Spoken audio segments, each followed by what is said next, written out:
आदमपुर एक छोटा सा गांव घने जंगलों के बीच बसा हुआ था। चारों तरफ ऊंचे ऊंचे पेड़, अजीब सी खामोशी और रात होते ही डर का माहौल।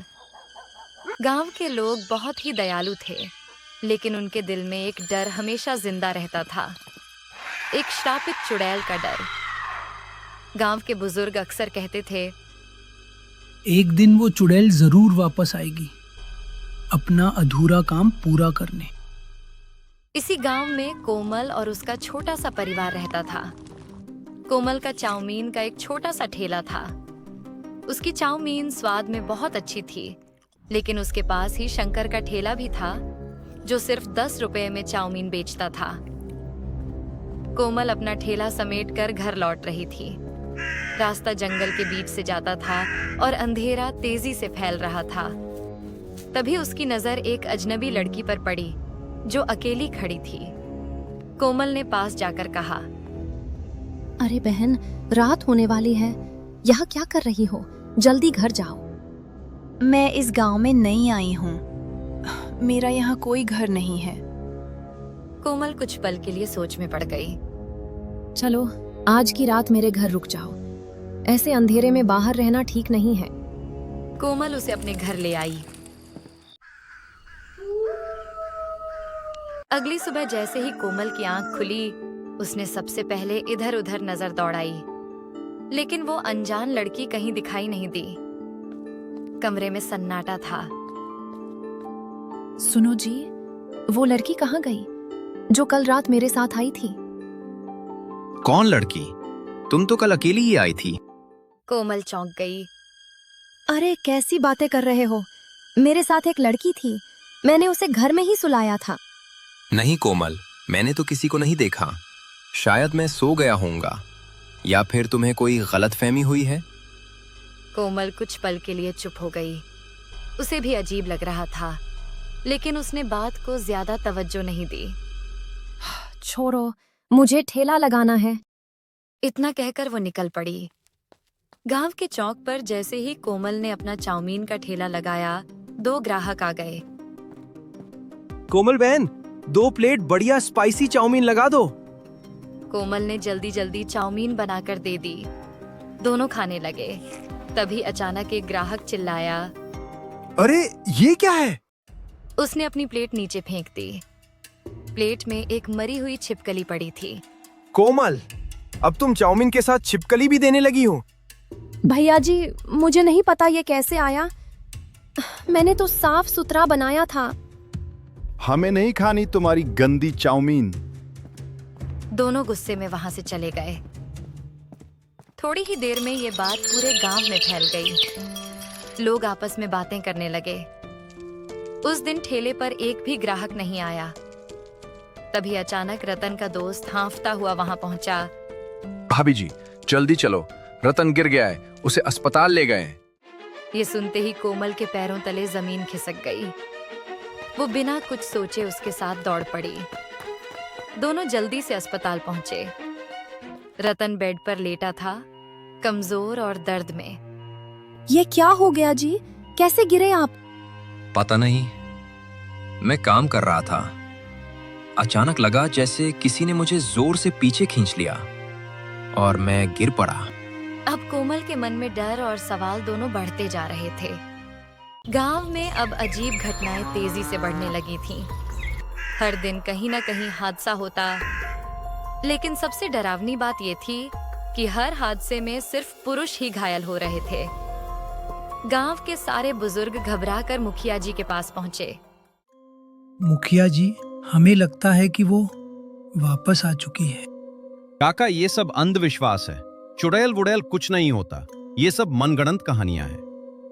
नहीं मुखिया जी, आज से 60 साल पहले जो हुआ था, आपने नहीं देखा। हमने अपनी आंखों से सब देखा है। वो सब पुरानी बातें हैं काका। इन हादसों का उससे कोई लेना देना नहीं है। सारे बुजुर्ग मायूस होकर वहां से चले गए। उधर रतन को अस्पताल से घर लाया गया था। डॉक्टर ने कहा है कुछ महीनों तक आराम करना पड़ेगा। तुम चिंता मत करो, मैं ठेला संभाल लूंगी। ध्यान रखना कोमल, कुछ तो ठीक नहीं लग रहा इस गांव में। कोमल ने सिर हिलाया और ठेला खोलने निकल पड़ी। रास्ते में उसने देखा कि शंकर का ठेला बंद था। अरे, आज शंकर ने ठेला क्यों नहीं लगाया? थोड़ी हैरानी के साथ उसने अपना ठेला लगाया, लेकिन आज भी कोई ग्राहक उसके पास नहीं आया। लोग दूर से देखते और फिर मुड़ जाते। यार शंकर कहाँ गया? आज चाउमीन खाने का बहुत मन था। तभी एक और आदमी दौड़ता हुआ आया। अरे भाइयों, जल्दी चलो, गांव में एक नई लड़की ने चाउमीन का ठेला लगाया है। सब उत्साहित हो गए। शाम हो गई, लेकिन कोमल के ठेले पर एक भी ग्राहक नहीं आया। उदास और थकी हुई कोमल अपना ठेला समेटकर घर लौटने लगी। तभी रास्ते में उसकी नजर एक ठेले पर पड़ी। वहां वही अनजान लड़की खड़ी थी, चाउमीन बेचते हुए। कोमल के कदम अचानक रुक गए। उसकी आंखें हैरानी से फैल गईं। ये वही लड़की है। ये यहाँ कैसे? और ये चाउमीन कैसे बेच रही है? लड़की मुस्कुराते हुए ग्राहकों को चाउमीन दे रही थी, जैसे वो पहले से इस गांव की हो। गांव के लगभग सभी लोग उस नई लड़की कुसुम की चाउमीन के दीवाने हो चुके थे। उसके ठेले पर हमेशा भीड़ लगी रहती, जबकि कोमल और शंकर के ठेले सूने पड़े रहते। एक दिन गांव में शहर से एक पति पत्नी आए, विक्की और सुमन। सुमन, देखना, इस गांव में हमें बहुत मजा आने वाला है। मजा बाद में, पहले कुछ खाने को ढूंढो, बहुत भूख लगी है। विक्की ने पास खड़े एक गांव वाले से पूछा। भाई साहब, यहाँ सबसे बढ़िया नाश्ता कहाँ मिलता है? अगर सबसे बढ़िया चाउमीन खानी है तो यहीं पास में कुसुम के ठेले पर जाओ। उसकी चाउमीन सबसे टेस्टी है। चाउमीन का नाम सुनकर सुमन की आंखें चमक उठ। चाउमीन? चलो चलो जल्दी, अब तो इंतजार नहीं हो रहा। दोनों कुसुम के ठेले की तरफ बढ़े, लेकिन वहाँ भारी भीड़ लगी थी। अरे इतनी भीड़, हमें तो घंटों इंतजार करना पड़ेगा। तभी सुमन की नजर पास में खड़े एक सूने ठेले पर पड़ी। विकी, उधर भी तो एक चाउमीन का ठेला है, चलो वहाँ चलते हैं। लेकिन वहाँ कोई नहीं है, क्या पता स्वाद अच्छा है या नहीं। अरे चलो ना, मुझे बहुत भूख लगी है। दोनों कोमल के ठेले पर पहुँचे। कोमल ने उन्हें देखा तो उसके चेहरे पर उम्मीद की चमक आ गई। बहन, 2 प्लेट चाउमीन देना। कोमल ने तुरंत गर्म गर्म चाउमीन बनाकर दे दी। जैसे ही दोनों ने पहला निवाला लिया, अरे वाह, इतनी स्वादिष्ट चाउमीन मैंने पहले कभी नहीं खाई। सच में बहन, तुम्हारी चाउमीन तो लाजवाब है। फिर भी यहाँ कोई क्यों नहीं आता? कोमल कुछ बताने ही वाली थी कि तभी पीछे से कुसुम आ जाती है। लगता है आप दोनों इस गांव में नए आए हैं। चलिए, मैं आपको असली स्वाद दिखाती हूँ, मेरे ठेले पर। जैसे ही कुसुम ने ये कहा, विक्की और सुमन अचानक चुप हो गए और दोनों बिना कुछ बोले कुसुम के पीछे पीछे चलने लगे, जैसे किसी ने उन्हें अपने वश में कर लिया हो। उस रात गांव में अजीब सा सन्नाटा था। गांव का एक बुजुर्ग अपने घर में सो रहा था, लेकिन अचानक उसकी नींद खुल गई। कौन है वहाँ? वह धीरे धीरे उठकर दरवाजे के पास गया और बाहर झांका। उसके घर के बाहर एक ठेला लगा था और उस पर एक डरावनी चुड़ैल चाउमीन बना रही थी। क्या हुआ? कुछ याद आया? 60 साल पहले भी मैं ऐसे ही चाउमीन बनाती थी, बिल्कुल इसी स्वाद की। आओ खाकर देखो। बुजुर्ग के पैर कांपने लगे। उसके चेहरे पर डर साफ दिख रहा था। ये नहीं हो सकता। तू वापस कैसे आ सकती है? हमने तो तुझे जना दिया था। तुमने मुझे जलाया था, अब मैं तुम्हें एक एक करके जलाऊंगी। मेरा बदला अभी बाकी है। अचानक रात की खामोशी को चीरती हुई एक जोरदार चीख गूंजी। सुबह होते ही गांव में हड़कंप मच गया। अरे सुना तुमने? उस बुजुर्ग की हत्या हो गई। कैसे हुआ ये सब? गांव के लोग डर के मारे एक दूसरे से पूछने लगे। मुखिया जी और कुछ पुलिस वाले वहां जांच कर रहे थे। लगता है किसी जंगली जानवर ने हमला किया है। देखिए, शरीर की हालत बहुत खराब है। हाँ, देखकर तो यही लगता है। गांव के बाकी लोग भी इस बात को मान गए। लेकिन 3 बुजुर्गों के चेहरे पर डर साफ दिख रहा था। नहीं, ये कोई जानवर नहीं था, ये वही है। लगता है वो बदला ले रही है। अब हम नहीं बचेंगे। डरने से कुछ नहीं होगा, हमें कुछ करना पड़ेगा, नहीं तो वो हम तीनों को भी मार देगी।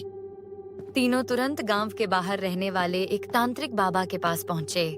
तांत्रिक बाबा को सारी बात बता देते हैं। बाबा थोड़ी देर सोचते हैं, फिर बोले, अगर उसे रोकना है तो मुझे उसकी कोई पुरानी चीज चाहिए जो 60 साल पहले की हो। और फिर तीनों उस चुड़ैल से जुड़ी 60 साल पुरानी कोई निशानी ढूंढने निकल पड़े। अगली सुबह गांव में फिर से हड़कंप मच गया। अरे सुना तुमने, एक और बुजुर्ग की रात में हत्या हो गई।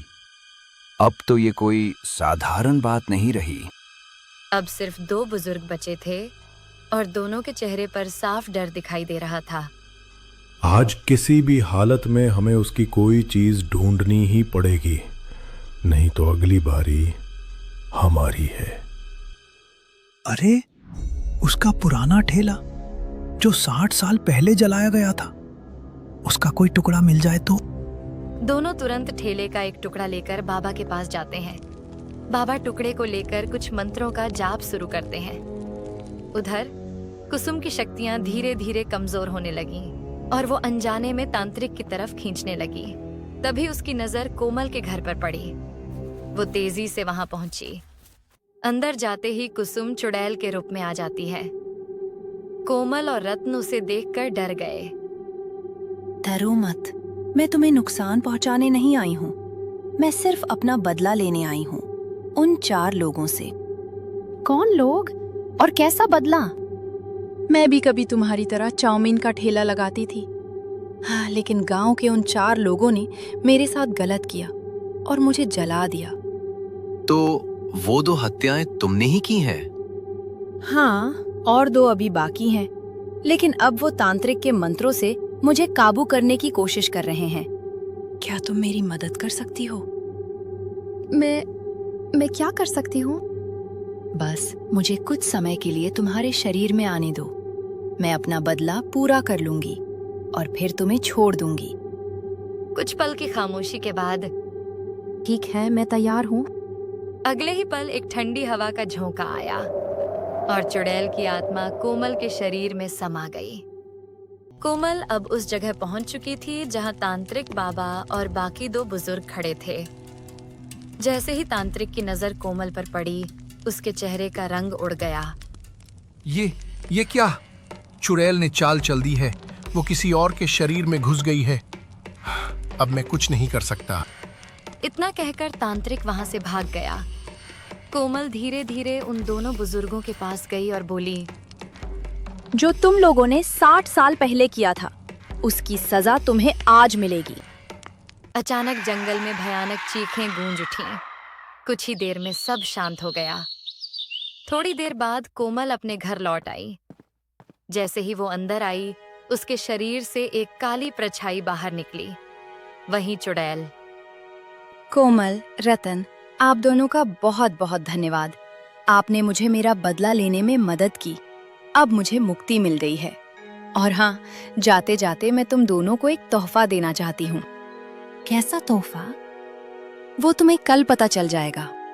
इतना कहकर वो हवा में धीरे धीरे गायब हो गई। अगली सुबह कोमल रोज की तरह ठेला लगाने के लिए बाहर निकली, लेकिन जैसे ही उसने बाहर देखा, वो जोर से चिल्लाई, रतन जी, जल्दी बाहर आइए। रतन दौड़ते हुए बाहर आया और सामने का नजारा देखकर हैरान रह गया। उनके घर के बाहर एक चमचमाता नया सोने का ठेला खड़ा था।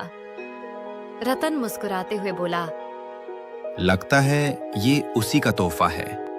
दोनों उस ठेले को देखते ही रह गए। और इसी के साथ आदमपुर गांव की ये डरावनी लेकिन अनोखी कहानी खत्म हो गई।